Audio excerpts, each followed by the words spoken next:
Yeah, she's calling back. We're going to try to give her a call again, and then she just added another phone number to the 13-year-old grandson who's possibly with the daughter.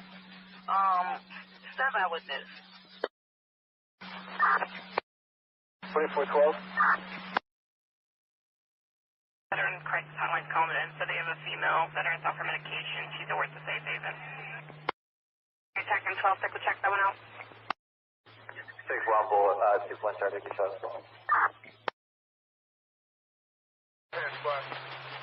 Officer still stands for talk? No. Offender in custody?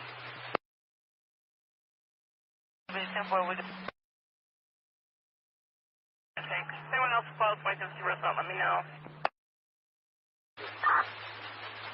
Come first number. 10-4.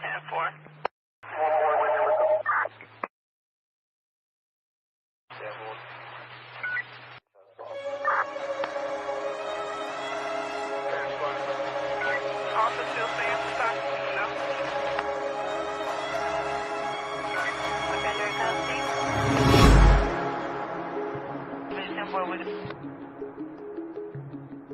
Thanks. Anyone else close, wait to see what's up, let me know. 10-5,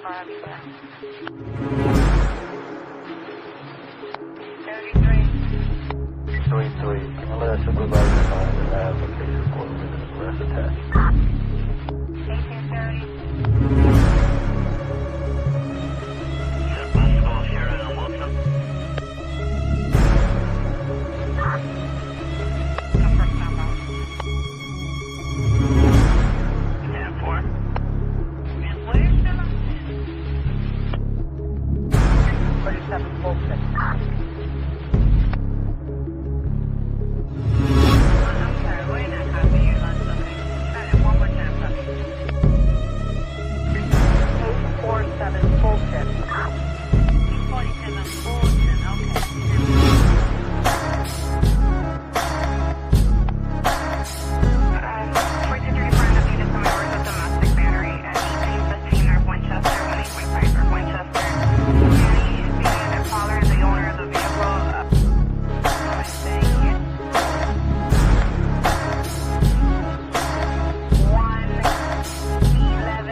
I gotta say thank you to the community.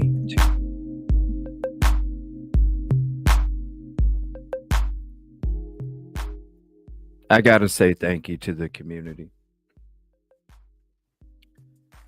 We had a little show earlier this morning, just kind of going over some certain clips, just a couple of them out of all the ones that we did.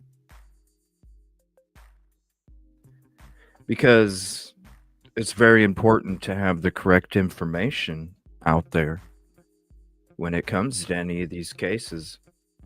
We even showed you from TBI's own YouTube channel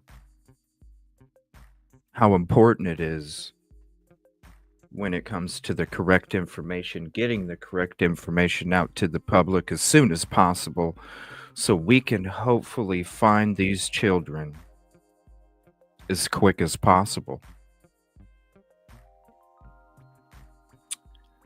And now that there has been a correction, oh boy.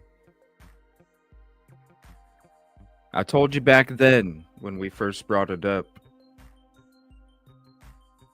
December 26th, that I had a bunch of questions ready to go.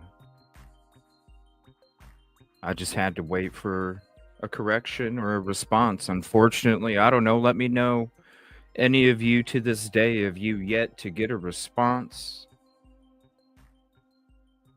from any of those agencies that you sent the letter out to? I still haven't. And I want to say thank you to Jay Koff the last couple weeks. Whatever else she's talking about, that's her interns. But when it comes to the last scene, to me, it's always been the most important question since I woke up the morning after Christmas. I just gotta say thank you to the community for your guys' support and effort when it came to making that be important, because it is. It's like I said back then. It's two different, completely different ways that you got to look at things depending on the 26th or the 25th. Two different ways to look at it. Why spend all this time talking about flashlights and green hoodies? We can talk about that tomorrow. How about we talk about the last scene today?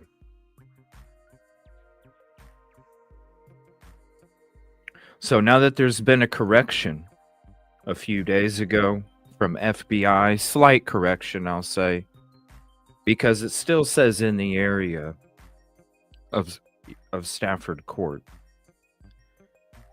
So, but it does say February 25th last seen, so that is important. But the totality of the statement in the area of Stafford Court,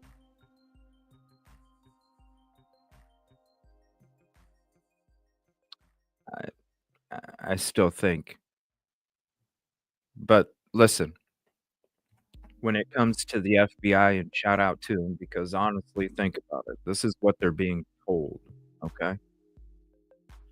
Now, they did correct the date because, maybe they're like, "Hey, there's a lot of people out there, Cough and Daffer might have last couple weeks talking about it, might have got somebody's foot in the door to say, 'Yo, where's the proof that it was the 26th?'" Because maybe they don't know exactly where. That's why I always said that Caltopo sighting didn't mean anything.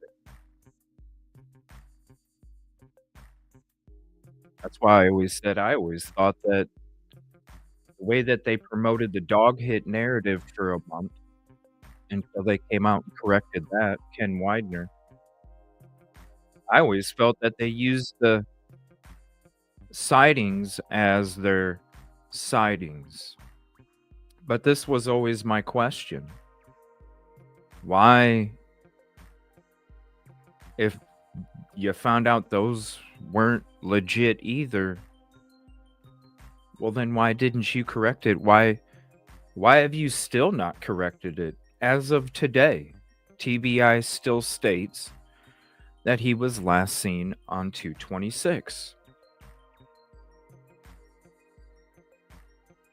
So when you look at the statements, and we're going to go through them again tonight, and I'm going to tell you who wrote them, and these are all the people that we need to ask why. Why did you put out this statement if in fact he was last seen on February 25th? Well, K-Mac, it says reported missing, I believe. Well, we're going to go through them all. The new ones, and we're going to go through the old ones, because to me, why did these particular individuals on these particular dates say last seen 2/26 and some in certain locations? I mean, so to me, those are false statements. Now, we're going to listen to their own words. I might get in trouble, we'll see, but I'm still doing it. We're going to listen to their own words, because why? If you're sitting there telling us how important these things are with your own words, well then why with your own words are you contradicting? There's so many other cases that we discuss where there's a lot of contradictions. Why is there contradictions? Why is there smoke? Why is there fog? Why is there barriers between the public and being able to find another human being on this planet, to be able to get another human being's truth and justice on this planet? Why are there hurdles?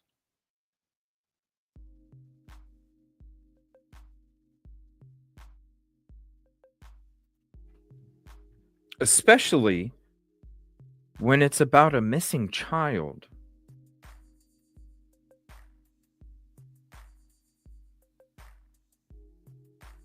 It hinders an investigation.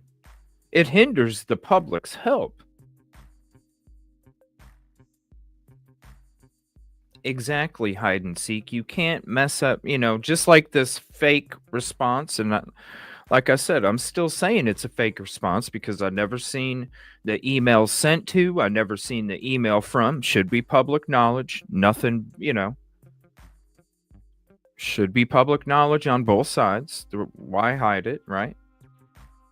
Use your show email, and they obviously have a public email. So what's the problem with hiding the email, the date, the time? And for any law enforcement, listen, I'm going to tell you right now, if any law enforcement is going to sit there and say, whoops, shucks, we made a mistake, that's a bunch of hogwash. Because they're never going to admit to that. Look at Ellen Greenberg's case. They're never going to admit to it. They're going to fabricate. They're going to add smoke and confusion and fog between you and the truth. Why? We don't know. Because there should be no barriers whatsoever when it comes to what the public can do. And this is their own words about what the public can do, especially in a missing child's case. Another question I have is, why did nobody ask for a correction? Either parent, whether it was Katie, why didn't Katie or Chris say, hey, law enforcement, if nobody saw him on the 26th, it should stay, it should say 25th, right? Even Seth. Now, I don't know. Maybe they did. Maybe they did reach out to law enforcement. I would love to know that. Has either parent reached out to law enforcement since 2/26 and asked, where was he seen? What direction? What time was it? We don't need to know the name of the person. We don't need to know the address of the person. We just want to know where and what time so we can find our baby boy. Now, like I said, maybe one of the parents have. I don't know. But if I'm just speaking as a parent myself, if my child went missing and somebody saw them the day after I saw them in a certain location, you better damn believe I'm going to be making sure the correct information is out there because I want my child found. Now, why did it take until February for the FBI to change the last scene? Yes. Mark and Betty Prayers, Golf Inspector General. We had the pleasure of meeting her when we were down working for Riley Strain. And we've obviously, we were in the same community for a couple years before that. But yes, if please anybody, Golf Inspector General passed away from cancer here. And, just send out some special prayers to her and her family and her loved ones. One of those OGs that's been around from the very beginning, so.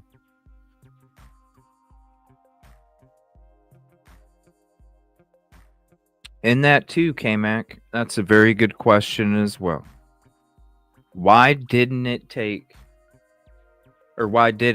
until September for a reward?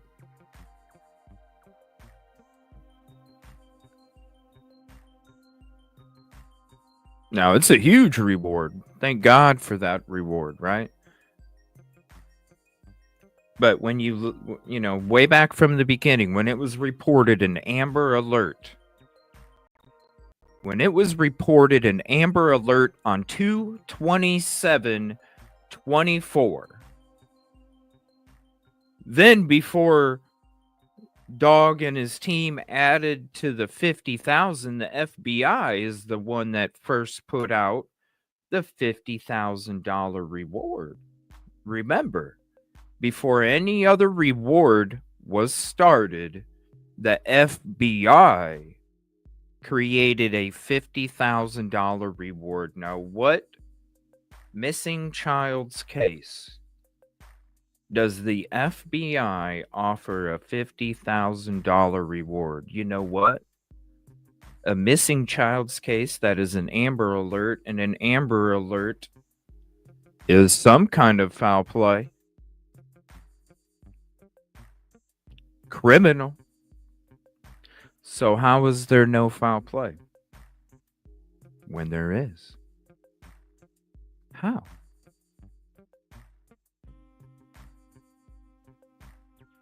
Shouldn't there be more questions to particular individuals, and should have been more questions put to particular individuals over time? Now, we've heard, we saw the interview where Seth was on Lore Lodge. There's supposed to be an interview with Katie coming out here soon. I'm sorry. I've already told you guys from the beginning. I said if that happened to me, guess what? This channel would become a 24/7 rotation of my loved one's photo, information, and all that while I'm out looking. This channel right here would be a 24/7 rotation of all the information. You know what? I don't care. Hate me if you want to. Guess what? At least this thing's going 24 hours a day, showing all the information that it could show. Just to try. I mean, come on. That's how much my voice would be out there.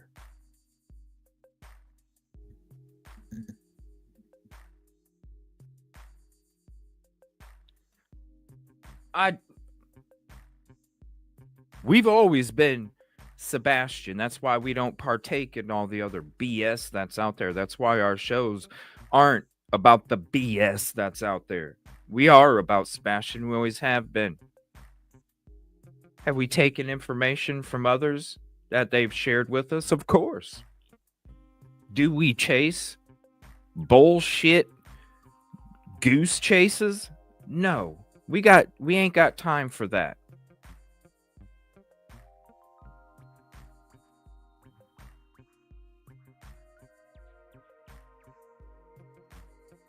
Again, this is going to be their own words, right, Busby? Screaming it from the rooftops. Screaming it all day. You all would get sick of me. You would get sick of my voice because I would be constantly going over here and talking to that person and then coming over here and out there looking and having this be a 24/7 rotation of information just to try and because who knows, somebody might come across it, whatever moment in time that may be, and all of a sudden that was the missing puzzle. Oh gosh, I know. Oh my gosh, I just saw something. Let's start 5 more channels. How? That's what and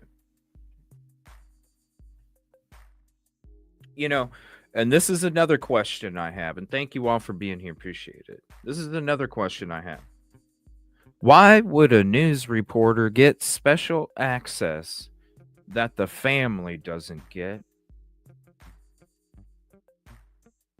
And why would that news reporter be the first one to put information out there about narratives? Whether it's the light video, oh, that slipped out of my pocket. Oh, shoot. Right?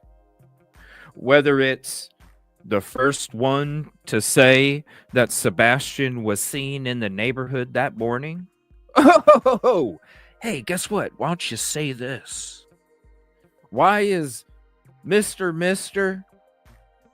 investigative journalist the only one that got access in a restricted area for a press conference when the family, the parent of Sebastian wasn't even allowed access? What the hell is going on? Now listen, I told you guys, he's an investigative journalist. What do investigative journalists do? They dig up information. No. They dig up information. Now, when I was down there working for Riley Strain, doing the searching and talking to the community and getting in deep down there. Oh my gosh, I was learning so much stuff already. I can't imagine what Nick Barris has dug up. Think about it.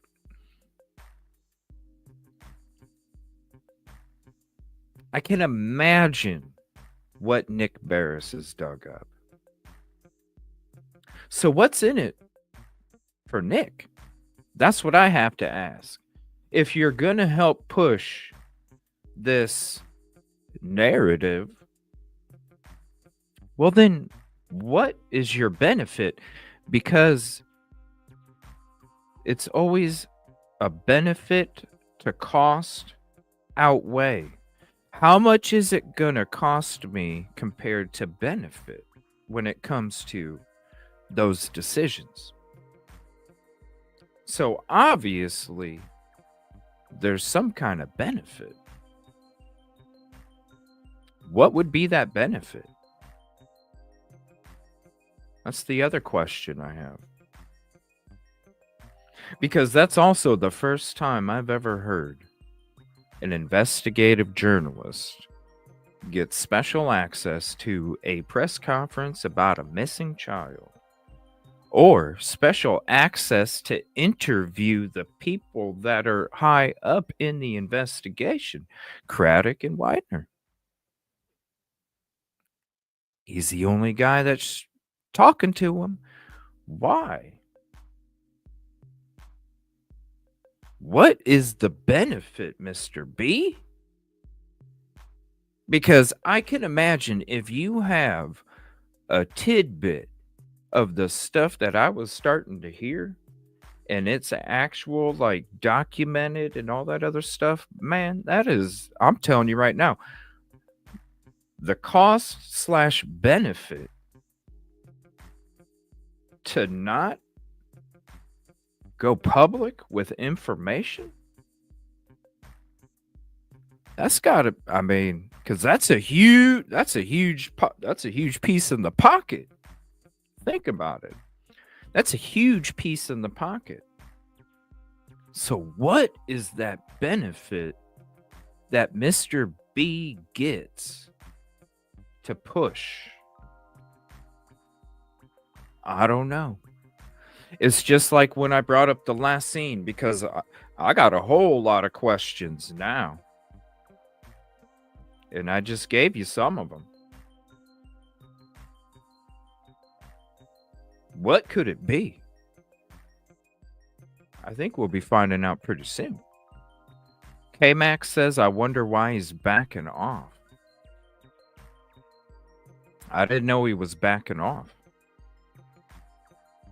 That could be Tammy Jones.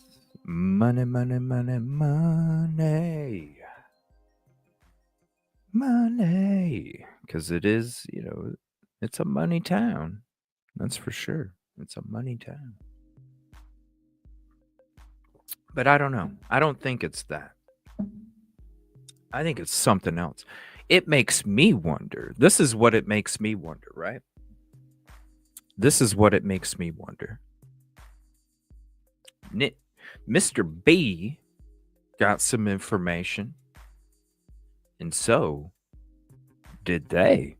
Well, guess what, Mr. B? You can go ahead and put that stuff out if you want, but I don't know if you'd want to put that stuff out, Mr. B, because look what we got, Mr. B.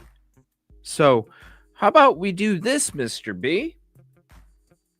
How about we ride each other's coattails, Mr. B, because we each have motivation to keep each other in check.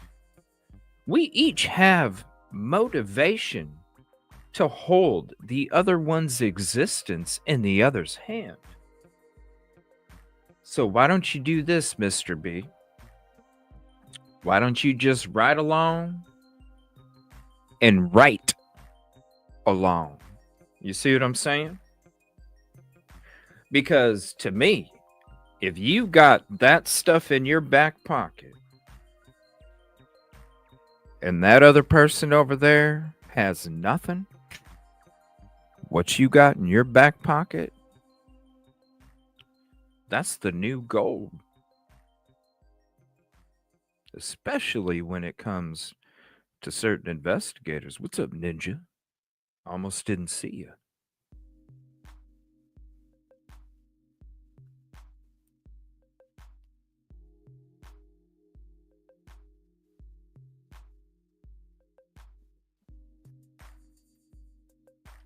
So I'm going to go ahead and thank you all for being here. Please hit the like if you haven't yet. If you're just joining the show and you haven't subscribed, please consider doing so. We're going to go through a couple of videos, and I apologize. I had to bump back the show an hour because my sinuses have been I don't know. This thing goes in and out. This sickness from like 3 weeks is a lot of sinus stuff lately. And I'm kind of feeling it as we go on. But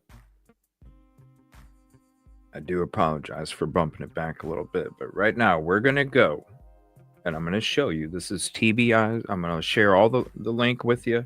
There's 2 videos. I'm going to share the links. You can keep them for yourself. I know it does, Busby. You know, you wake up, like even today, I felt good. I was fired up, ready to go.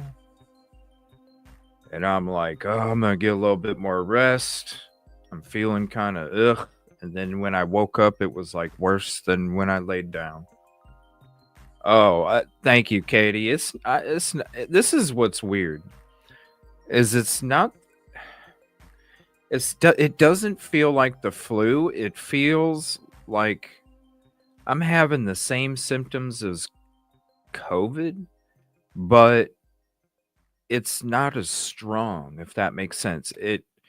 With the COVID from a couple years ago, it was like boom, because I got that back then too. And I couldn't move for like 3 days because if I tried to get up, I was falling. It was bad. It was bad. Like I had no, it was bad. Literally felt like a truck hit me.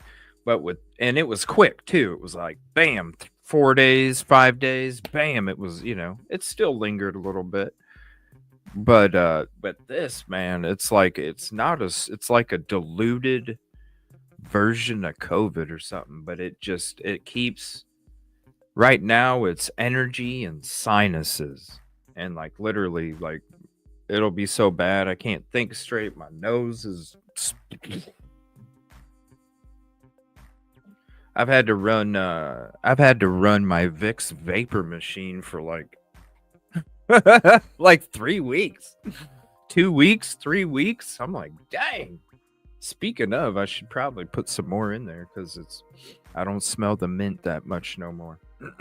But we're still gonna do it. But if I don't, because I have so much, I don't know if you can see it. I have so much stuff prepped for tonight to go through, and if I don't get to go through it all, we will definitely be talking some more because, like I said earlier, if you guys thought I was passionate and cared so much about this last scene, 226 and 225, just wait now, because now the fact that FBI has put out last scene 225, I got a lot more questions, and these are questions that I've sat here and waited to ask this whole time since December 26th, when I started asking why is everybody putting out these 10-month videos on December 26th when 10 months was the day before. One of the worst Christmases I could imagine for any parent that's missing their child. Prayers. Just saying. That's why I woke up the next day and I was like, why am I seeing all this? No, this ain't it. No. We need to ask. There needs to be pressure. There needs to be a correction. There needs to be a new statement. Because what has been out there since the first day? What else has been out there? And like Craddock said back then, in the spring of 2024, the light video has no evidentiary value to the investigation. He wouldn't answer further on it, but he was sitting there telling you that the light video has no evidentiary value in the investigation way back in the spring of 2024.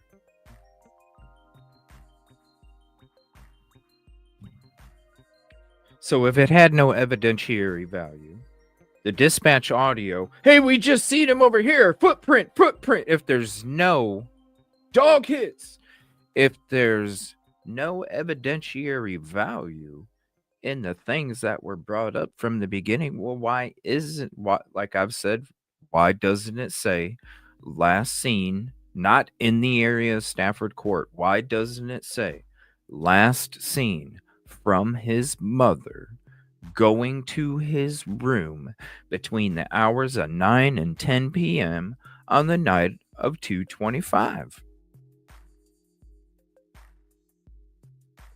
on Stafford Court. Because that's what it should say. That's what it should be saying. And why does it still not say that? Because, like I said, TBI's own their own words.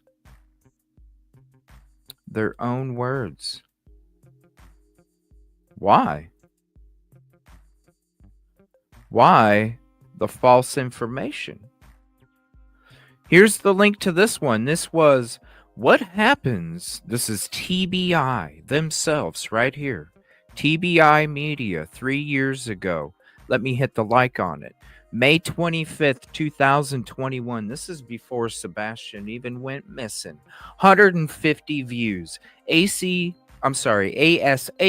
Shelly Smitherman discusses the first thing a parent/guardian should do when a child goes missing and how TBI responds in the early hours. Their words. When a child goes missing in Tennessee, it's important that law enforcement is notified immediately so we can start the process to assist. Once TBI is notified, we have the capabilities to start the process of notifying What's the up, public. Tony? Because in these missing kid cases, anytime a child goes missing, it's important to get that information out to the public immediately through our media, through alerts that go off on cell phones, as well as making sure that all law enforcement are aware so they can be looking in the area for the child. Yeah, the area, right? The area. They need to, hey, last seen 226. Where at? Listen, it doesn't hinder an investigation. It helps an investigation when you have a location and a direction and a time. Don't need to know who, don't need to know where they saw him from. We just need to know where the missing child was, what time the missing child was seen, the direction the child was seen. That never hinders a missing person's investigation, foul play or not. Foul play or not. It only helps an investigation. Now, here's the next video. Anything that we can provide this one is, again, from TBI, and here's the link for you again. Why the details matter. And I'm going to turn on the closed captioning for everyone on this video, and there's the link for it if you want to keep it for yourself. I'm going to turn the closed captioning on for this one because this one is very important, because when it comes to the details of last seen, foul play or not, the details matter. And when I tell you about it doesn't have to be an agency, she says public, the public. We're talking about every day, you and me getting the correct information so we can do what we can as a human to try and help another. Details matter, and this is why. Anything that we can provide the public up front, or if we have search teams that are out looking immediately after a child goes missing, the more information that we can give the search teams or law enforcement, hopefully the quicker we're going to find the child. Right? Hopefully. Now, when it comes to giving the information to the public, we can get all the correct information so that way we can put out those important details, because hopefully the quicker we do that, the quicker we're going to find the child. Now, why are we still on February 19th, 2025 going to TBI's website, getting a response from SCSO, and we're sitting there going, where, when, and how? Their own words. And we're going to go through more of their own words and what I'm considering are now false statements to the public, because the details that you provided and all of what I'm going to go through again here in a minute, inconsistent, all over the place, don't make no sense, should be taken back. And this goes to all of these people I'm going to be showing. If a child has a blanket, that might be something that sticks out. When we push this out to the public and we can give them something to look for, whether it be a blanket or a stuffed animal or a toy or a favorite location. Favorite location. What about a location of whoever saw Sebastian that morning, if that's what you're going to continue to put out there? What location? What time? Foul play or not? There still needs to be a correction. Somewhere near the house, a park, something that is going to attract that child. There was a park, and there is a park that was in next to that construction zone area. When we first went there to go search that construction area, April 6th, April 5th, we sat at that park, that little gazebo, and we were like, holy heck, I wonder if this...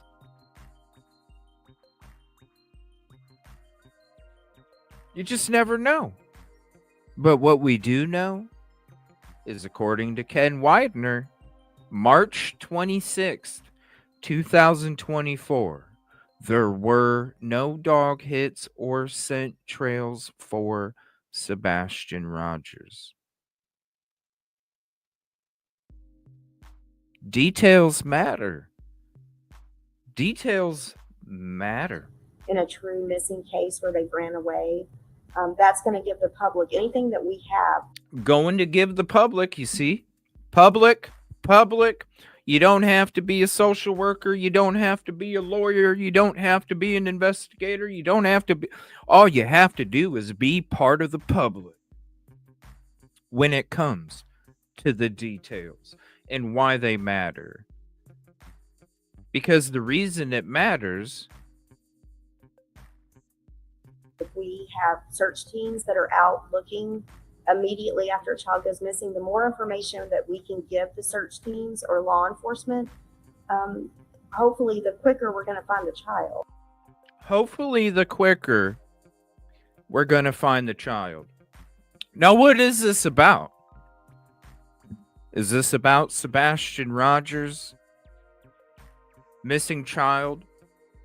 Almost a year to the day in less than a week? Almost a year to the day in less than a week.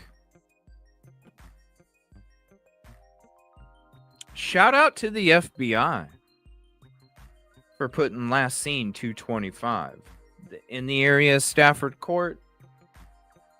Hey, cost benefit. At least they stepped up and put the correct date, ladies and gentlemen. Cost benefit. But should all of the details be put out to the public? According to their own words, they should be put out to the public as soon as possible because of what she says right there with the closed captioning. They did mess up big time from the beginning. All right, we're going to go through these statements.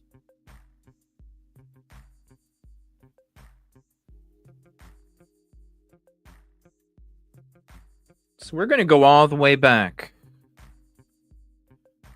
We're going to go all the way back to February 26th, 2024. Remember, we just discussed Mr. B a minute ago. February 6, 2024 was last seen earlier today in the area of Stafford Court in Hendersonville. Who? What time? What direction And that's the 26th. Who, Mr. B? We already know who told you. I don't expect you to know the time or direction. I don't expect you to know the location. I just expect that you were probably told this information, like I discussed a few minutes ago in our Mr. B TBI discussion, SCSO. Make sure you check out from the beginning if you're just joining. This right here was the first one. Last seen earlier today. Where? What time?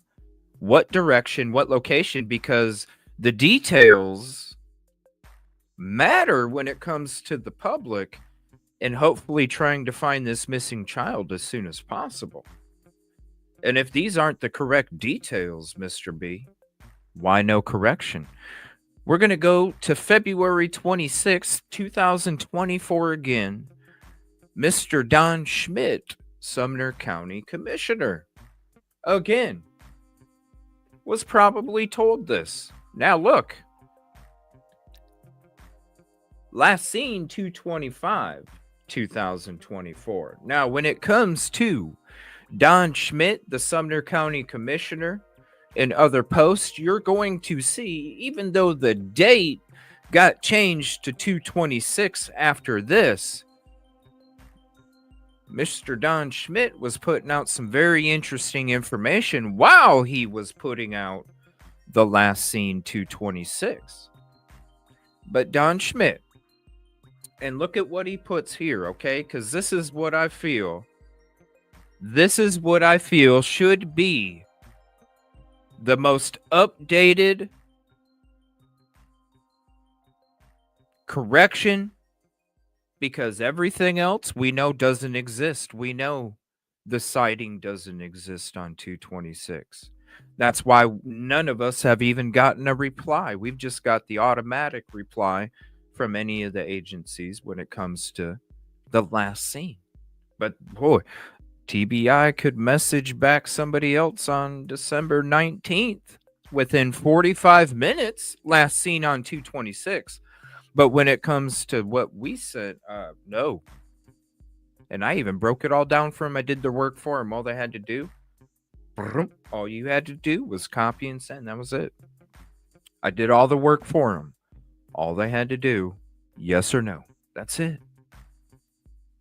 This right here is the most truthful statement, and this is the one I stick to because of what it says, not only right here, but also right here. Sebastian was living with his mother and stepfather when he disappeared.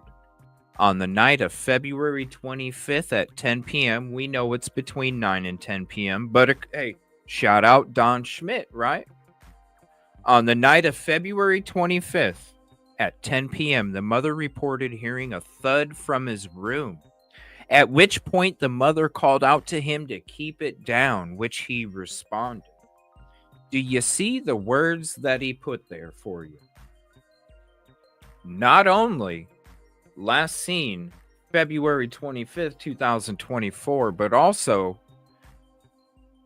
at 10 p.m., the mother reported hearing a thud from his room, at which point the mother called out to him to keep it down.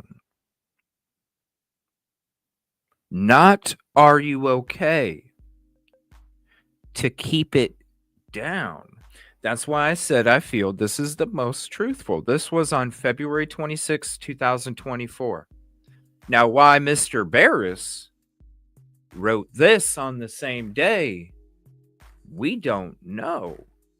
But refer back to my conversation about Mr. B and that connection. Now, this was on February 27th, 2024. Based on additional investigative information developed during the search, The TBI issued an Amber Alert for Sebastian on the afternoon of February 27th. An Amber Alert is issued when there is reasonable belief by law enforcement that an abduction has occurred and the child is in imminent danger of serious bodily injury or death per the Department of Justice. And we also know there was medication involved too. Imminent danger, and you'll hear those words coming up in these other ones. Now, on March 7th, TBI put this out. Last seen 226 in the area of Stafford Court. Why is there no, again, direction, location, time? And that's the common theme you're going to hear of when it comes to the similarities of Mr. B and TBI/SCSO. Okay? TBI on December 19th, 2024. Somebody was just, hey, can you please correct it? And again, the automated response everybody gets, thanks for messaging us. We try to be as responsive as possible, but this, you all know, you guys got them when you sent it. Did we ever get a response like this? No, we didn't, did we? We sent ours. Some of us sent them at the end of December. A lot of the community has sent them over time. Nobody from the community has reached out to me that they got a response. I'll continue to ask you right now, up to this moment, have any of you that have sent out any of these messages ever got a response? Let me know. A couple sips of coffee.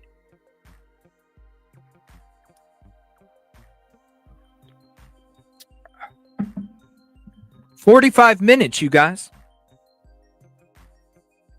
45 minutes. And they got a response. Okay. What again? What direction? What time? What location? The common theme between these individuals. Now, again, Don Schmidt, Sumner County Commissioner. Shout out again, like I said before, even though the date has changed now, because you will see February 26th, right? But like I said a minute ago, Don Schmidt is the one that has put out a location, at least because look right here. This is the first time he mentions a location other than the house, right? Beach High School in Hendersonville, Tennessee. That was December 20th, 2024 that he put this out on his Facebook page. It's still public. You can go see it. Don Schmidt, Sumner County Commissioner, all on his Facebook page. This is the next one. Sumner County Sheriff's Office right here. Okay? Sumner County Sheriff's Office. Look at this.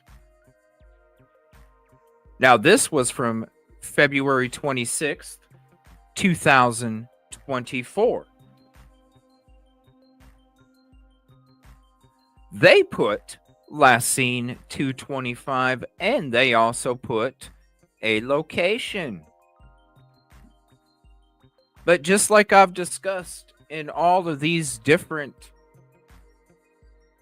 details that matter so much, when it comes to this detail, why has there never been a stripe mentioned? And I've said it from the beginning. Why? Details matter, right?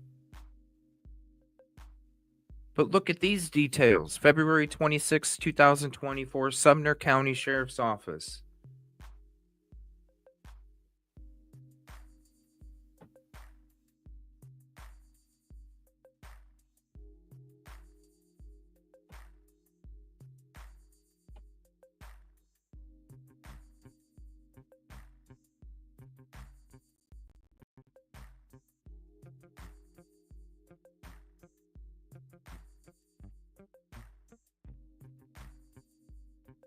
So when it comes to these different locations and these different details, I put together a community post back then. When I wrote that letter and we did that show all the way back, I put together that community post to break it all down. Now, just to make it, because I know when you're going from statement to statement to statements to statement, sometimes it can get lost. So I went ahead and kind of cut it all down into little sections. And so this is what we're all looking at when it comes to these different statements. All you have to do is go to the community post. This was, I don't know, January 4th, I think, when I put this up there. We were doing shows on it from December 26th and on. And then I'm like, okay, how about I just do the work for them? Because I don't want any of them to have an excuse to sit there and say, well, we ain't got that time. You ain't got 20 seconds. You did for somebody else. So, there's always been, just like the pants, there's always been the question, why is one blonde? Why is one dirty blonde? Why is one brown? Which is it? Just like the pants. Do the pants have a stripe or don't they? So that was my first question. What's up, Rachel? That was my first question. Why the different hair color? Because listen, if it's brown, it's brown. Make sure it says brown, right? The other one, was there a thud or wasn't there a thud? And we've also heard, now keep it down, and we've also heard, are you okay? So which is it? Because it can't be both. Keep it down, are you okay? It can't be both. Which is it? And then when it comes to the different locations, Stafford Court in Hendersonville, Beach Shackle Island near Long Hollow Pike, Beach High School. What location? That too, K-Mac.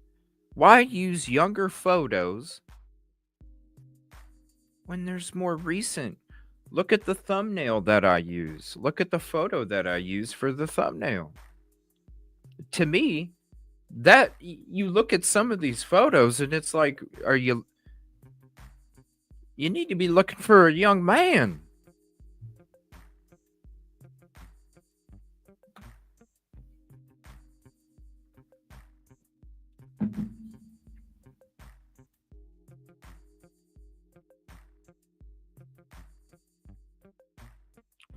So, January 10th, 2025.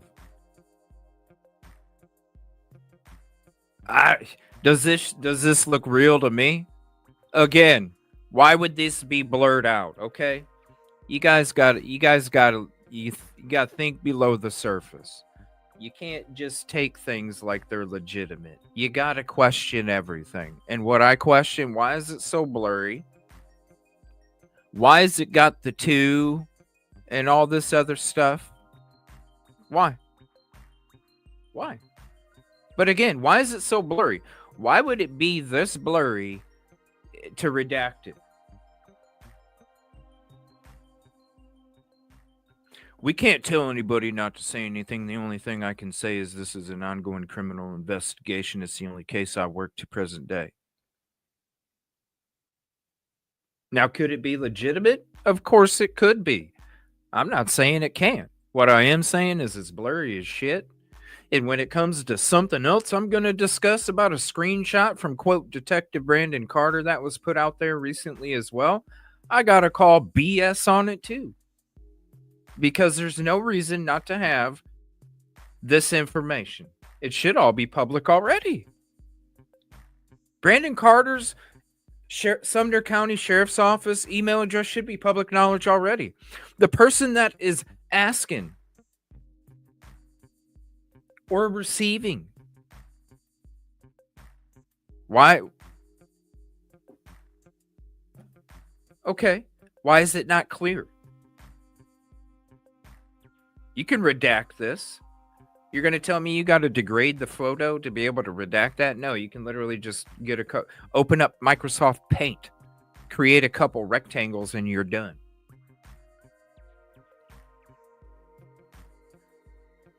January 29th, 2025. This was reposted.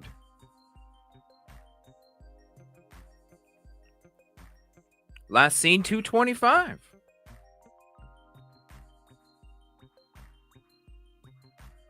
Shackle Island, Long Hollow Pike.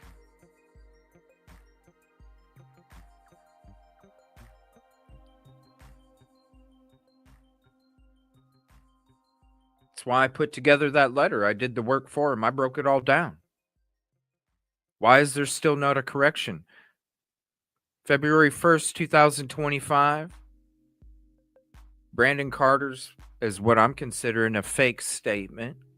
Because where's the to, where's the from, where's the timestamp should all be public, especially if you're asking a detective a question and he's responding to you. Why is it cut off like this? No reason. And what law enforcement is going to sit there and say, well, guess what? The last seen date may have got mixed up in the beginning and just never been changed. That's a bunch of BS. If they did, ain't no law enforcement gonna sit there and admit to that. You're out of your damn mind.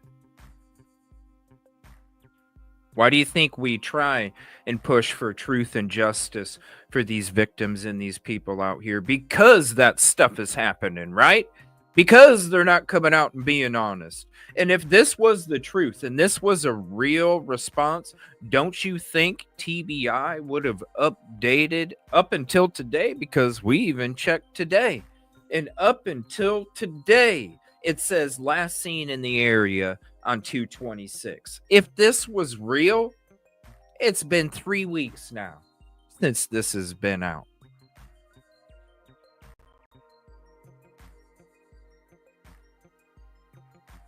Come on now. Now, this is the FBI update. Yes, it does say February 26th, 2024. This was just from a few days ago. The update we've been talking about from the FBI. It still says February 26th, 2024. It still says, wait a minute. Wait, this might be the old one. Hold on. No, that's the old one. Hold on. Where did I put the new one at? Crap.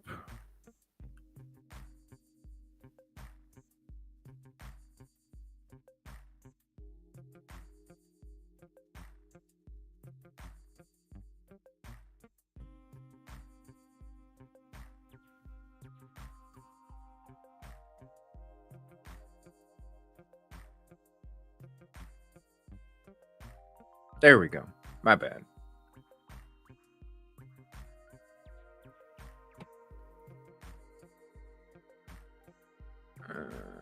This one right here. Okay. It still says February 26, 2024. But now it says right here, Sebastian Wayne Drake Rogers was last seen on February 25th, 2024. Now it still says in the area of Stafford Court in Hendersonville, Tennessee. Just like what I was bringing up earlier. So I have to say, shout out to the FBI for correcting the date, Because if honestly, I don't know. I just hope some things change. Tony, if you're still in chat, I'm just curious, like, what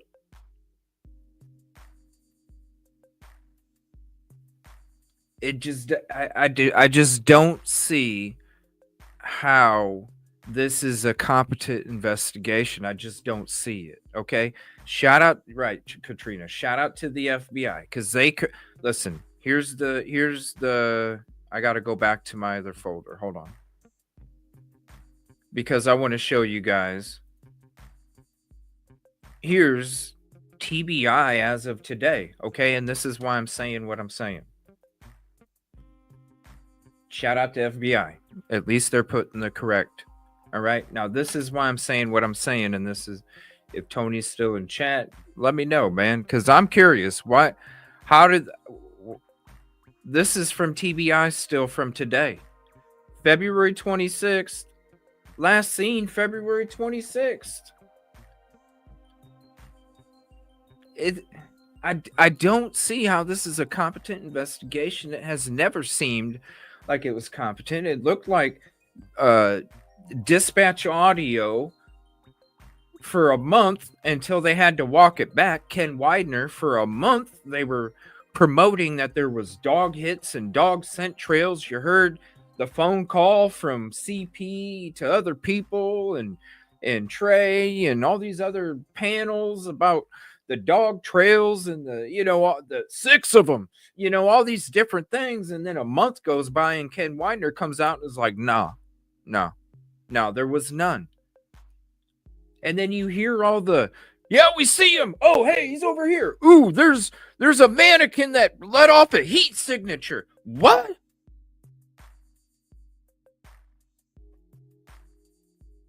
You're letting neighbors coming out there searching next to canines? Come on. Anybody that has canines will sit there and tell you, that are looking for cadavers and scents, they're going to tell you, you need to be at least this many yards away. You can't have any distractions. Hell, the people at the construction site were still working when law enforcement was there. You're going to tell me that the landfill search was effective too? All of this stuff from the very beginning has sat there and showed people on footage and through their own words that this investigation was incompetent from the very beginning. They didn't even treat it like a scene. They showed up to the house, letting people walk in, not asking them who they are, letting neighbors search with canines. What?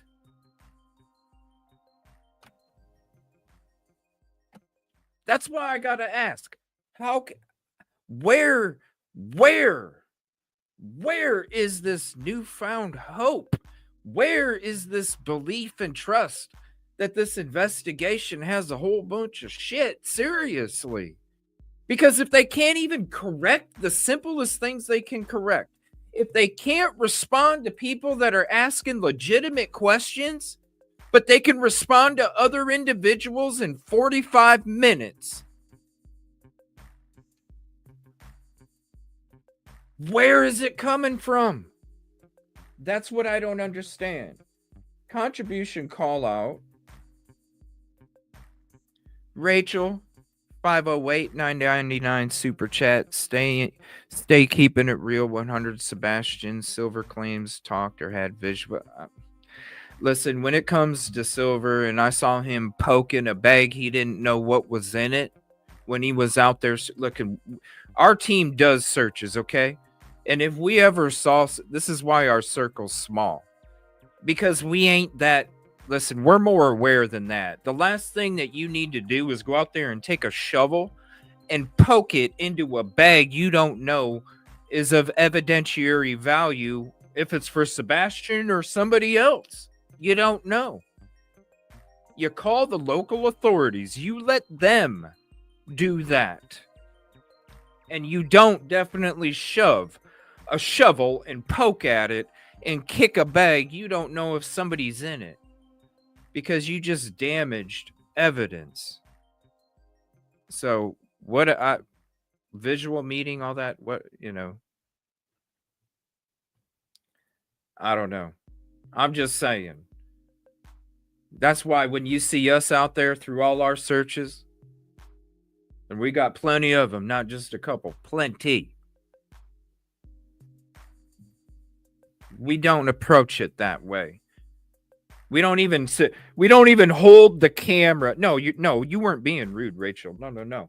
You don't sit there and hold the camera on what you think can be evidence. You turn the camera. You turn the camera, number one.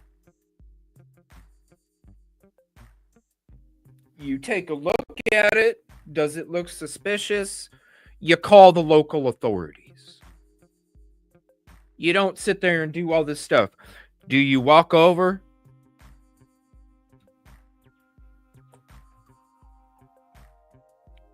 There's a way to do it and there's a way not to. Thank you again. Let me throw this up there for you too. Hold on one second.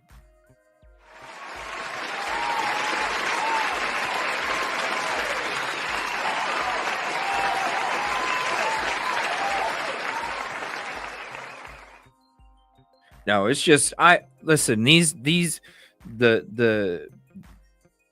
reasons we go out and do what we're doing, the reasons that we're trying to do the work for these families and these missing loved ones and the loved ones that don't have truth and justice, because we're trying to give of ourselves to somebody else that we may not even know, just because we would want the same in return if we were in that situation. It's called putting yourself in somebody else's shoes. If my child was missing, I guarantee you, if my child was missing and somebody was out there, just the general public out there trying to make a difference, trying to help,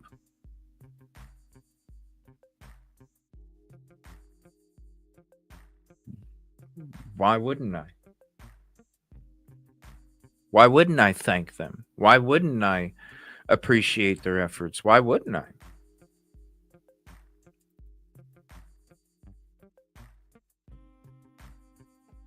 So when we're out there and we're trying to make sure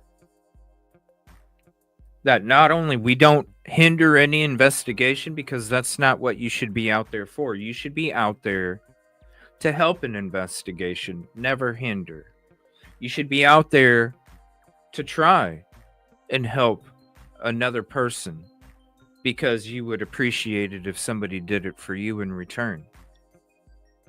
And only some of us are available or have the opportunity to be able to do that. And that's where me and Trey come in. Busby too. A lot of the other team members. Silky. There's been a lot of people. Najee. Different people that have gone out there with us in our searches. Given of their own time and efforts to try and help another person on this planet, because it is about trying to do the right thing for others. So when it comes to making sure that victim or the family or the community gets the truth and justice they deserve, you have to approach your efforts with the same awareness.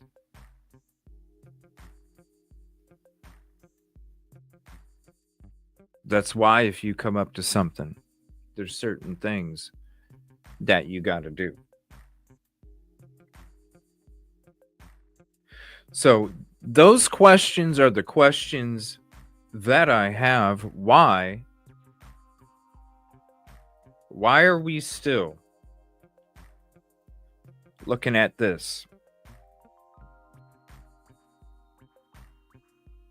Shout out to the FBI correcting the date. But again, in the area of Stafford Court,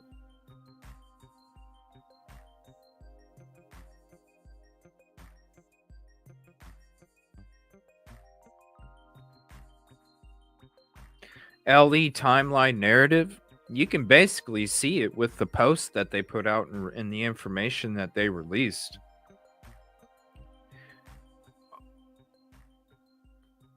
Only TBI, Mr. B have been putting out the same information from February 26th. Now, SCSO in the beginning didn't. Don Schmidt, Sumner County Commissioner, initially put out, and I'll go back to it again, this is what I feel is the most correct statement when it comes to what took place and what the statement should be. Oh, hold on one second.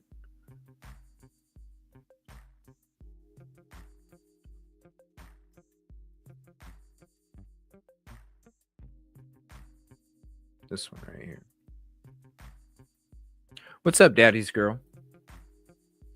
This one right here is what I feel exactly right there. Put out different versions. Now, Sumner County Commissioner Don Schmidt, even though the first one right here, this was from February 26, 2024.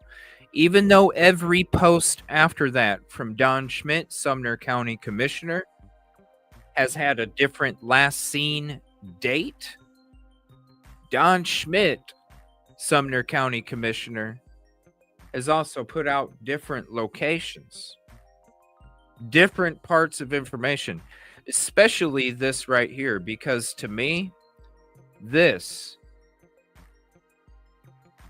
is the most correct statement. And this is the one that I feel it should be.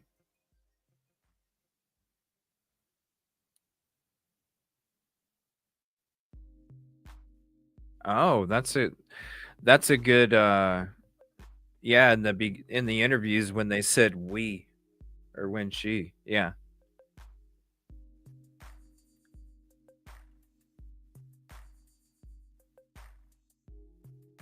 To set the scene. Oh, thank you, Ramona. It is. That's why, we don't have islands of people and we're not sitting here having nightly shows. This is what they said about me, because there's more. These victims deserve a hell of a lot better. And I know it's not the popular thing to sit here and just listen to information instead of, being on a hoorah train about this person being shitty to this person or whatever. It is. There's a reason Jerry Springer is was so popular. Shout out to Jerry Springer, because who wants to watch a regular talk show where there's just people discussing information? They want to see chairs being thrown and tables being tossed and food fights and all that other stuff, right? It's more entertaining. Unfortunately, we're not talking about food, and we're not talking about cooking recipes. We're talking about loved ones that need truth and justice. And so I don't feel, I don't know. I just, it's a soul thing. You know what I'm saying? I don't need to be the first one. I don't need to be the most popular. It's about me and the energy that I want to put out there. Right, Jerry? I mean, listen, I love me some Jerry Springer, for real. That shit was wild. But they weren't talking about loved ones that needed truth and justice. It was all, dumb shit.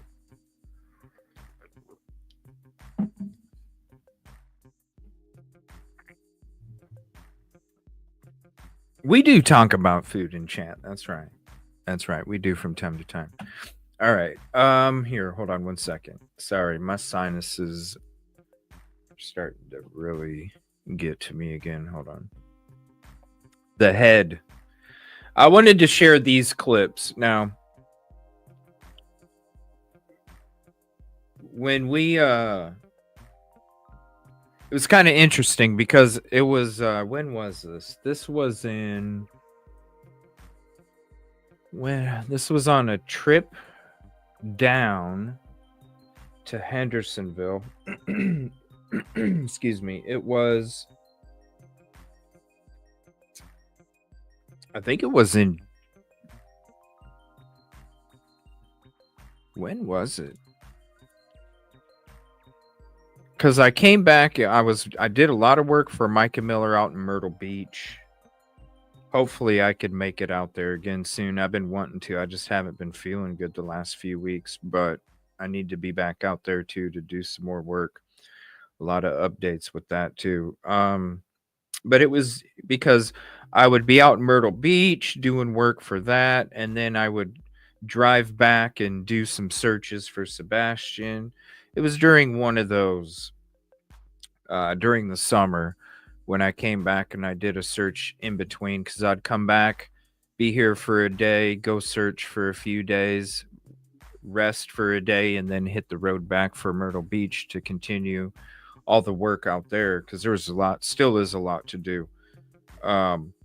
But during one of those trips, there was law enforcement that I ran into, and there was a construction area, and there was a chance to talk, and she was asking me, she's like, "Oh yeah, where are you going? Where are you going?" Because I was showing her my my desk I have in there that I custom built, and she's like, "Man, that looks just like my stuff in the car." And I was like, that's why I built it that way, right? Right? Like, that's why I built it that way. And she's like, "Well, where are you heading?" I'm like, "I'm going down to do some searching for Sebastian. Actually, I'm on my way down there right now." And she was like, "Yeah, I was there during the landfill search when they came up there. I'm actually from there." And she was like, "I was there that day." And I was like, "Oh, wow, really?" I said, "Were you part of it, or were you just like the perimeter thing?" She's like, "No, we just stood out there. It was just a small section." I was like, "Yeah." I said, "It's kind of sad because when you look at the landfill search,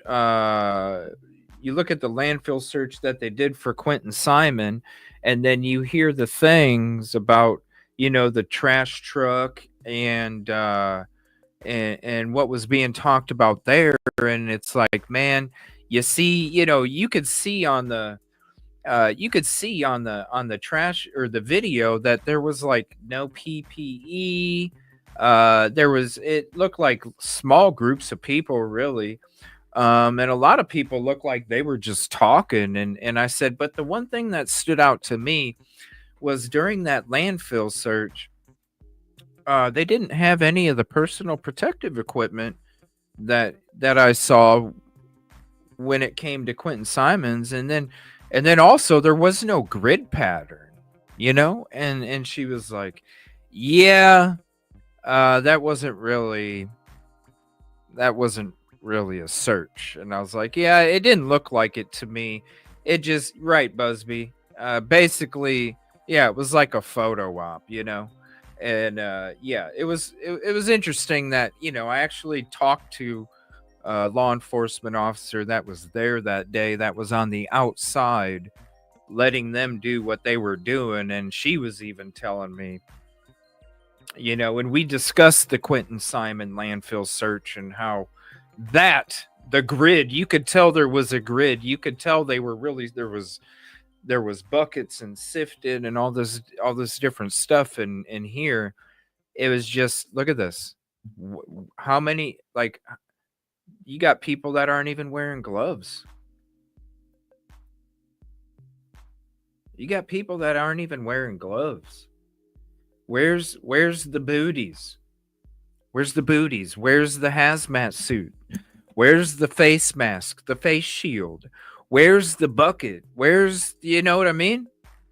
And you're scraping through there with rakes and shovels. And you got one guy on that works at the landfill that's there to kind of observe. Exactly, Angela. So when we're looking at the landfill stuff, oh, hold on one second.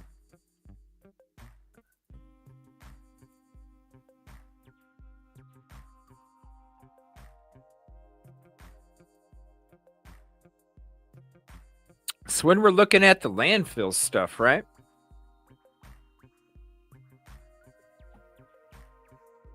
Hi, does your company pick up trash in Stafford Court, Hendersonville, Tennessee? If yes, then at what time? Thanks. Oh, I feel you, K-Mac. We're below zero real feel right now as we speak, and it sucks. It sucks. Yes, normally they're around 5:15, 5:30-ish. On what days? Monday mornings. Most trash companies pick up after 6 a.m. Don't you think it's too dark to work in dark at 5:15, 5:30 a.m. is too dark, especially in winter? No, listen. There's a reason that they do it and start it so early. Because just because in that neighborhood that they started at that particular time doesn't mean they're not in another neighborhood at 1, 2, 3, 4 in the afternoon. You got to start at some time. So why wouldn't you start earlier? It's common sense. It's good business, right?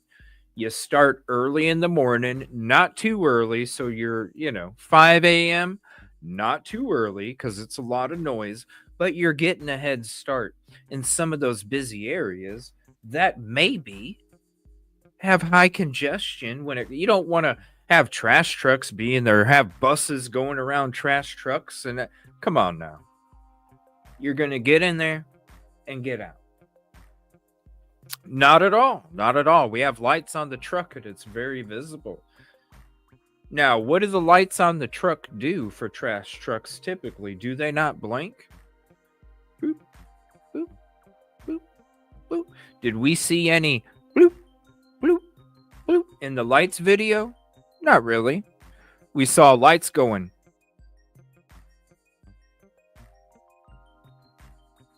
You would see, like an airplane, you would see, especially at night. If you're seeing think about looking through a telescope in outer space.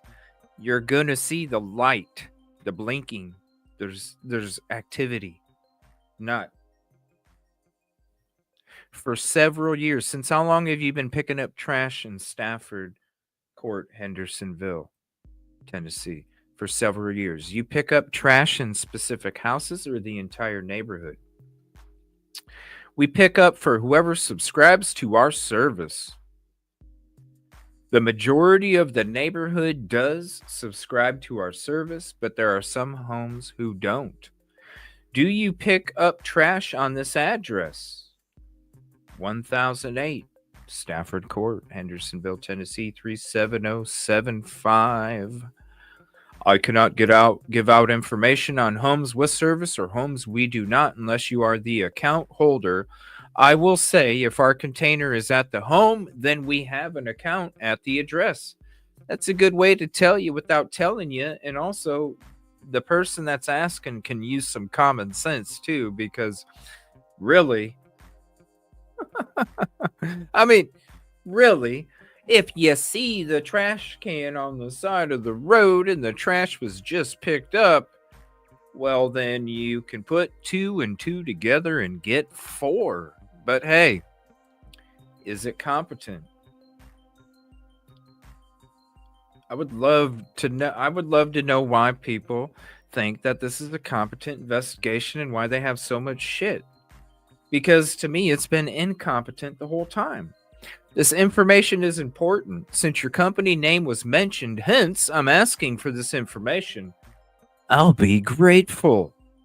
Again, if our... it's like, You know, they just wanted to say, look, Mama always said you can't get common sense at the corner store. You just can't. You can get M&Ms. You can get a whatchamacallit. You can get a 7-Up, but you can't get common sense, unfortunately. Again, if our trash container is at a particular property in the neighborhood, then we provide service there. I'm sure you've the list of subscribers. Can you check from that? Again, if our trash container... Oh, it's like Dumb and Dumber Part 3. Yes, I have the list of subscribers, and yes, we... Oh my gosh. Thanks for the information. Which way did she go, George? And we're supposed to trust these statements. And this investigation is supposed to be competent. Shout out to all the frickin' law enforcement agencies, local, state, federal, that actually do their work, because we know there's only a few bad apples out there, right? We know, listen, we know there's only a few bad apples out there. And unfortunately, because we are about the truth and justice for these victims, we have to talk about the ones that aren't. And for the record, law enforcement was in touch with us, and they did their due diligence when all of that happened earlier in the year. In case, I'm sure you must be aware of the case then. Yes, I'm aware. One last question. You don't do pickups before 5:30 a.m., right? Yes, we do. Our crews typically leave the office around 4:30, and they typically start en route at 5 a.m. Have you seen this video? Are these your trash trucks? Referring to the Nick, Mr. B. I'm going to just call him Mr. B from now on. Nick flashlight video.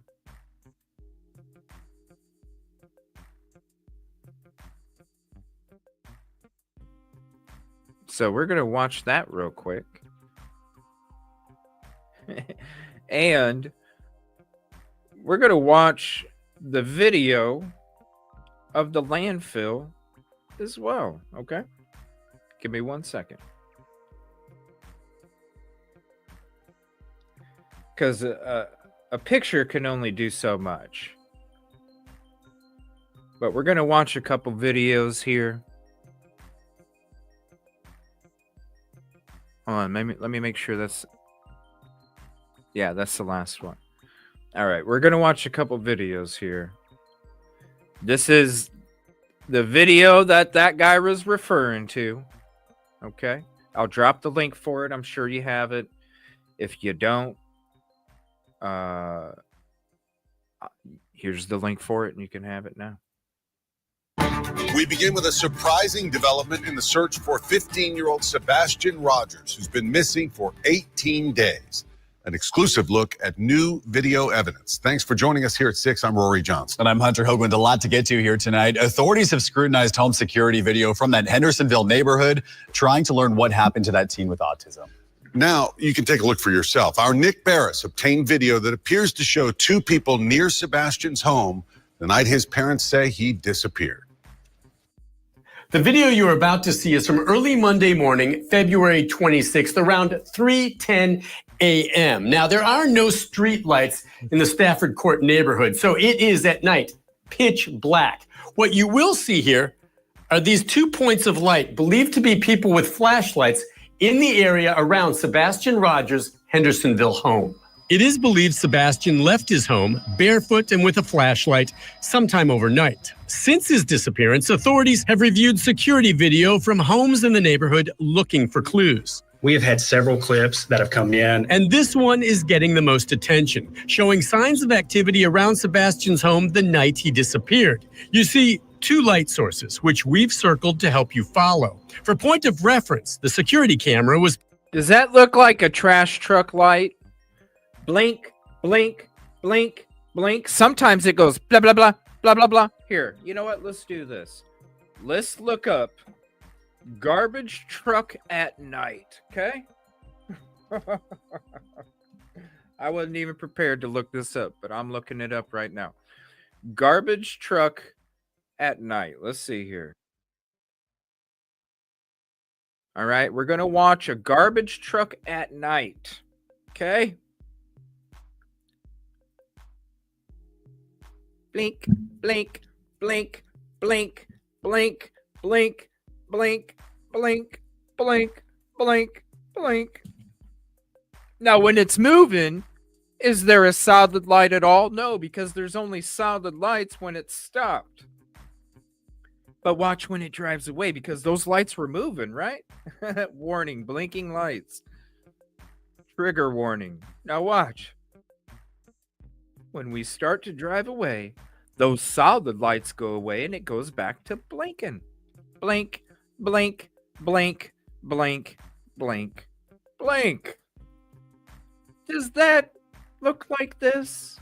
It's pointed toward the back of Sebastian's home in a common area. In the video, you see subject 1 with a light source in the lower right-hand corner. Then you see subject 2 briefly appear and move toward the first before that light source is covered or obscured by bushes. Subject 1, a few seconds later, then moves out of frame. You know why I think there's no evidentiary value to this video? And you know why I think they don't want to comment any further on it is because I feel like it was a neighbor. It was a couple neighbors out there messing around. The light video has no evidentiary value, but we're not going to discuss it further. Why aren't you going to discuss it further?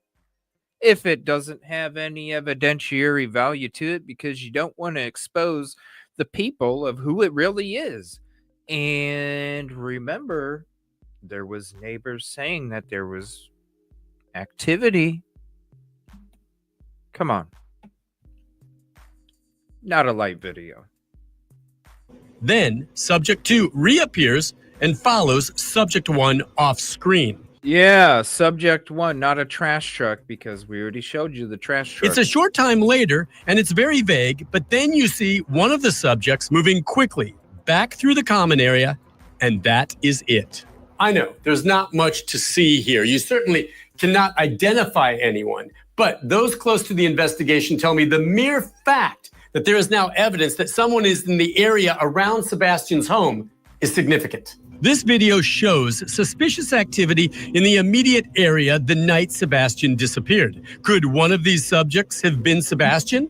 Did he meet and leave with someone? Sebastian's father says his son would not go with a stranger. It's up in the air for me because I don't think he would get into a vehicle with somebody unless he knew them. So what exactly are we seeing here? I know investigators are doing what they can to try enhancing the video for any more clues. For now, this video is now part of the Sebastian Rogers missing person file, and I'm told it could become more significant depending on where the ongoing investigation leads. We'll be following that. Mm-hmm. And they also realized who it was. Now here's some search video, or landfill search video. Tonight, the search for Sebastian Rogers has led crews to a landfill in southern Kentucky, but there's still no sign of the missing Sumner County team. Thanks so much for joining us. I'm Marius Payton. I'm Lauren Lowry. It's certainly not the update you wanted. Today is day 11 in the search for Sebastian, a 15-year-old who has autism. His parents say he went missing from his Sumner County home. The TBI issued an Amber Alert for him. Our Marissa Sulik joins us live from that landfill in Hopkins County, Kentucky. And Marissa, what can you tell us about the search efforts today? Well, Marius, it looks like just a few minutes ago, they have started to wrap up at least today's investigation here. We saw some cars drive away, so it looks like whatever was happening today has been completed until they decide to look further if that is an option. However, we are here at the Hopkins County Regional Landfill. It's about an hour and a half north of Nashville, and this is where Sumner County Sheriff's Office says that the trash from Sebastian's neighborhood would end up. Now, you can see from the video we got earlier, about a dozen investigators were combing through the dirt and debris here. They are mainly looking, at least in the front portion of this landfill from where we are. You can also see that they were using an excavator, at some point to dig up that same area. Again, there's no evidence or information that indicates Sebastian could be here. Sumner County Sheriff's Office says this is a precautionary measure to eliminate any possible questions and options. We also asked Sumner County Sheriff's Office if they had any. See, I'm giving you the video. You see the BS effort, and they didn't even remember. Where's the search other warrant? information Right? or planned to have a press conference. Where's the search warrant? Right? They said that would not happen today. Hey, we don't want you to stop. We don't want to shut you down for a whole day. Just let us come in and look around for a minute. No PPE. As they were very focused on looking for What if you did come across something, right? Sebastian. Marius Lauren. Okay, Marissa Sulik live there in Kentucky tonight. Thank you. Well, the precautionary landfill search in Kentucky connected to the missing Sumner County teen is over. Investigators say they did not find anything related to the disappearance of Sebastian Rogers, that 15-year-old with autism, went missing about 2 weeks ago. Our Brendan Tierney's live in the studio with our continuing coverage on this search. And we know you just got off the phone with the sheriff, Brendan. What did he or she have to say? Tracy, yeah, the sheriff told me that at this point, he is still considering it to be a recovery, search and rescue operation. He's concerned, though, that it might become a recovery effort as they are going further and further into it. After yesterday, they didn't find anything up at the landfill. He says that the trash company gets collected in Sebastian's neighborhood on Monday mornings. It was during that time period between when he was last seen and Sebastian was reported missing. So they went up there wanting to make sure they didn't miss anything from that time period. They didn't receive any specific tips about the landfill. And that's why after searching in the area, the trash from Monday was found. They were not able to come away with any additional evidence. At this point, they were reviewing stuff from earlier in the investigation to make sure they didn't possibly miss anything. And they are trying to come up with more possible leads. The sheriff told me that they had a spotting over in East Tennessee earlier today. They sent a deputy all the way out there, ended up not being Sebastian, but they're still holding out hope that they're able to find him and are going to continue working through the. Good evening and welcome to News 2 at 6. I'm Bob Mueller. And I'm Haley Wilgus. Sumner County investigators continue searching for leads in the disappearance of 15-year-old Sebastian Rogers. Today, search crews traveled to a landfill in Hopkins County, Kentucky. It's where trash from Sebastian's neighborhood goes for disposal. The teen has been missing for 10 days now, and despite a large search effort, officials say there are still no signs of Sebastian. News 2's Adam Mincer is live at the landfill with more today. Adam. Thank you all for being here. Haley, we just heard a short while ago from the Sumner County Sheriff telling us more specifically that they spoke to the person who picked up Sebastian Rogers' trash that day he went missing 10 days ago, and that person told them exactly where that he dropped off the trash from that neighborhood. And that's where they've been searching all day. You could see over my left shoulder, there's a little bit of a tarp. It's in that area that we saw crews up until about 30 minutes ago. They've been here all day for about.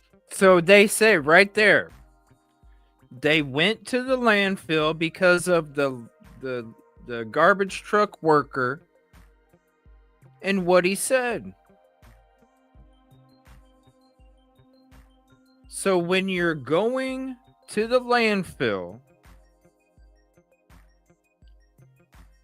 and it's based off of somebody else's account statement, why do you go out there with a lackadaisical frickin' search?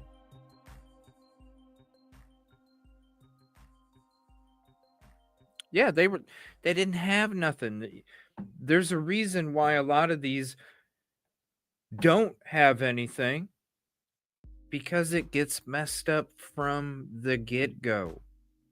It gets messed up from the very beginning. That's why details matter.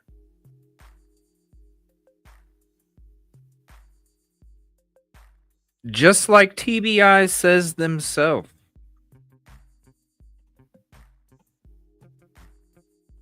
It's why details matter.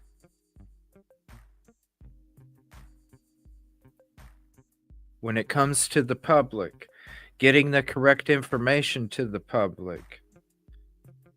So hopefully we can find these missing loved ones as soon as possible.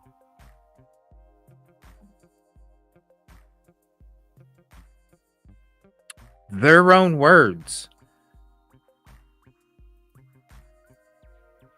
Why are we not correcting our statement? Why did FBI come out a couple days ago and say 225?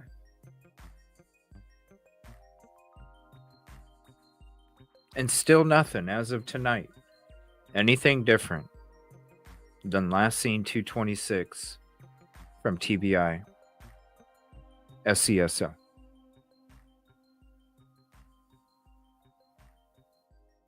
Their own words. Anything that we can provide the public up front, or if we have search teams that are out looking immediately after a child goes missing, the more information that we can give the search teams or law enforcement, hopefully the quicker we're going to find the child.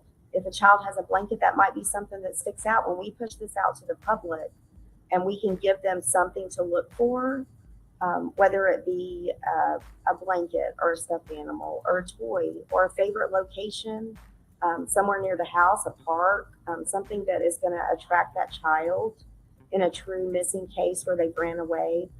That's going to give the public anything that we have, we are going to share with the public to recover them, hopefully quicker. Hopefully quicker. So until we see something else, and just like I was talking about last scene, the last couple months, now that the FBI puts out a correction, not only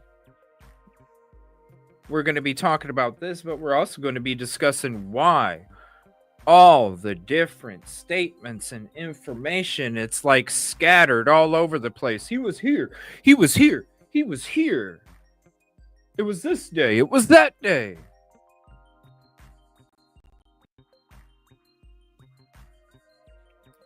Why?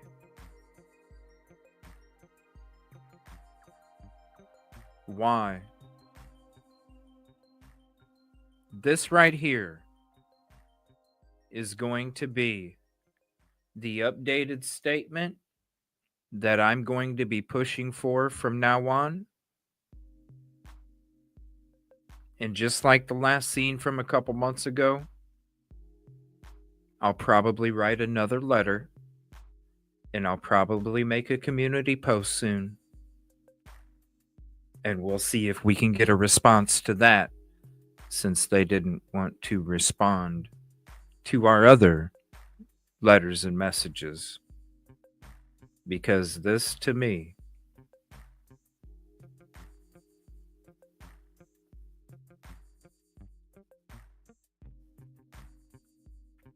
you don't have to tell no foul play or not. You don't have to tell anybody who. Should Seth been able to have talked to this person that seen Sebastian on the 26th in a certain area, whether it was law enforcement or a civilian? Yes. Why not? Why should he have to rely on Texas Roadhouse video in order to see a last scene? Proof of life.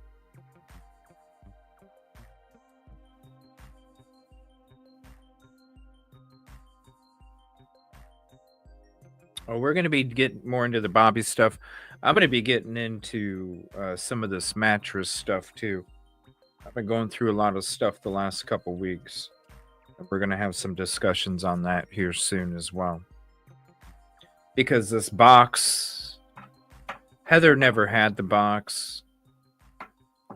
I'll tell you how it went down. There's a lot of people out there who think too highly of themselves and put out information that's not correct. We're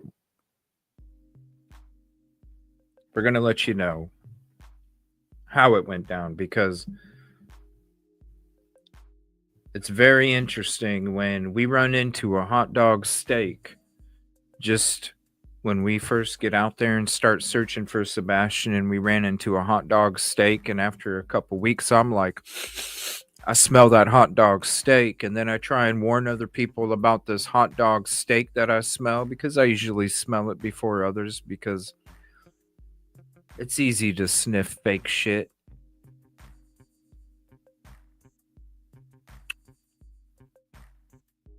And then all of a sudden that person disappears after picking up that mattress. Remember? I can't wait to kick CJ's ass. Where you at, buddy?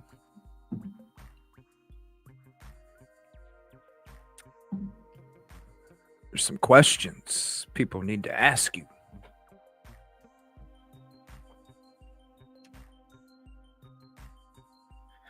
We'll be back. I'm going to go ahead and end the night. I'm going to go hang out at the lounge here for a little bit this evening. I'm not sure what I'm going to do. Just look up EvilleCJ's lounge if you want to come hang out. Or I think, actually, maybe it'll drop the link. I don't know. I can't remember if there's one for that or not.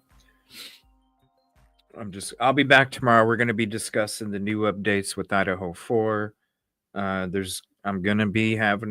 going to be discussing more about this 25th. I might even write a letter tomorrow. And so look out for a community post. I might drop a community post. I don't know. To me, this is the one thing that I want to know. Out of all these different statements, and we went through them tonight, that's why I went through them again.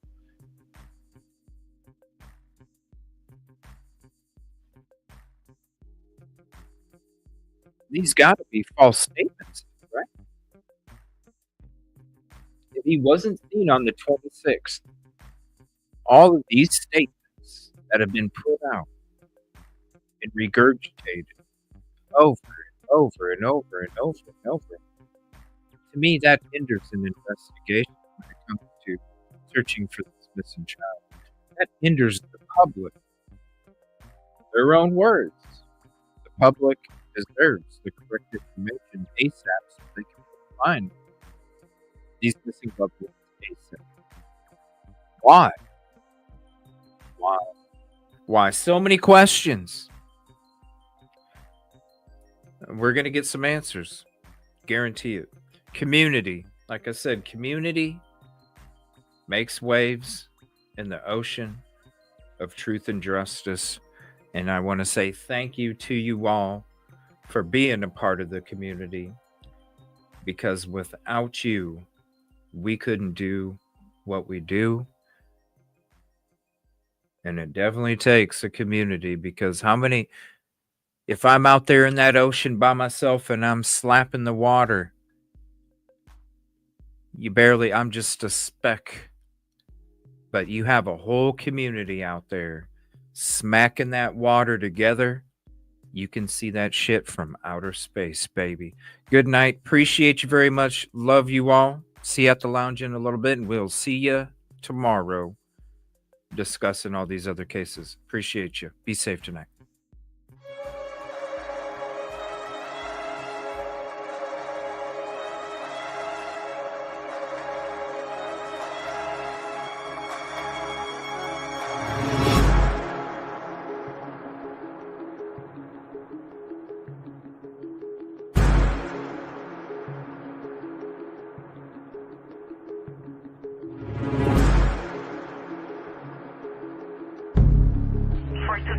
Okay over there?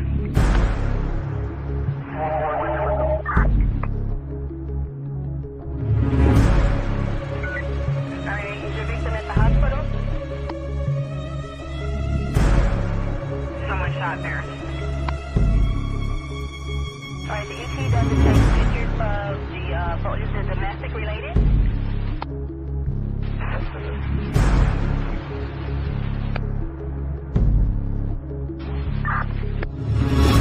She's calling back. We're going to try to give her a call again, and then she just added another phone number to the 13-year-old grandson.